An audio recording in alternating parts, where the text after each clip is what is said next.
If you are sad that the summer-like weather is gone, it's not really. No, right. It's not really. There's an asterisk there, right? Yes. And normally we don't see temperatures this warm this late in the season, but we could have a record high temperature on Halloween. Temperatures up to possibly 80, and the warmest we ever were here in Scranton on Halloween was 75. So almost likely that we're going to have a new record for 2024 in the record books as Halloween high temperature. But Stacy, we had a really warm weekend this past weekend too, and then temperatures really continued to climb as we headed into the midweek. We hit 82 on Wednesday, and I spent some time this past weekend in New Jersey, and I wanted to share some photos with our viewers of homecoming at Rutgers. I went to Rutgers University, got my degree in meteorology there, and the big homecoming game, of course, Rutgers lost, but nonetheless, we celebrated. There I am with my girlfriend and all of her friends, Zemi, Kay, and Drea. We enjoyed ourselves very much in the parking lot there at the tailgate party and then also at the game.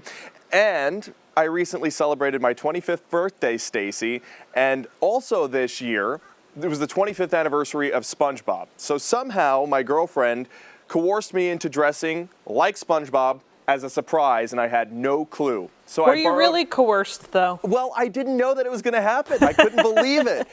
She told me to wear You both look great. Thank you. A white dress shirt. I borrowed Jack Culkin's red tie. I asked him if he had a red tie. She told me to wear brown pants and these socks as well as black shoes, and I didn't even put it together until she came to the car and she was dressed like Patrick. So I love it. I am just so grateful for her and the amazing surprise she gave me. She got Krabby Patty cupcakes there in our hands. So absolutely adorable. And a belated happy birthday. Thank you so much, Stacy. And I don't know if you're familiar with it, but there's a big joke in SpongeBob. What's funnier than 24, but 25? So that also added to the whole joke of the celebration. That's a joke. If you look it up on YouTube, I'm sure you'll find it. What's funnier than 24? And SpongeBob says 25. So thank you so much, Devonna, for the amazing celebration. I love you very much, and I had a great weekend with you, also at homecoming, too, and all of your friends as well. So, of course, we're 6 days away from Halloween. We had homecoming this past weekend. It felt a lot like summer this past week, but Halloween is, in fact, in 6 days, and we are celebrating it across central and northeastern Pennsylvania. And this one came in from David, actually, of his Aunt Lou's house in Moscow. Got a lot of decorations up in the front yard.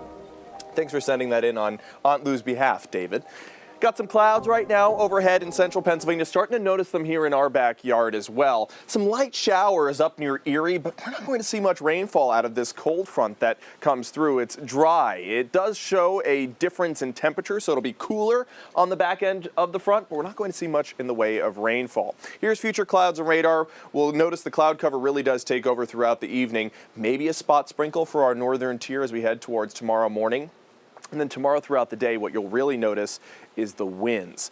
Rainfall, maybe just a few hundredths of an inch of rain, but the winds will be gusting up to 30 miles per hour at parts of the afternoon tomorrow, and that will make it feel much cooler. It will be in the 60s on the thermometer, but on your skin, it will feel like the 50s, and overnight, Saturday into Sunday, temperatures will feel like the 20s in a lot of the region. Definitely below the freezing mark. So it's going to be a chilly Sunday morning, but we do have that warm up in store as we head towards midweek next week. And Stacy, if we hit 76, that will break the all-time record high here in Scranton for Halloween. Will we do it? The important thing is, you put it there on the bottom, no jackets for trick-or-treating. That's right, exactly. Huge. No jackets necessary, and I'm sure the kids will enjoy that. Thanks so much, Jeremy. Yep.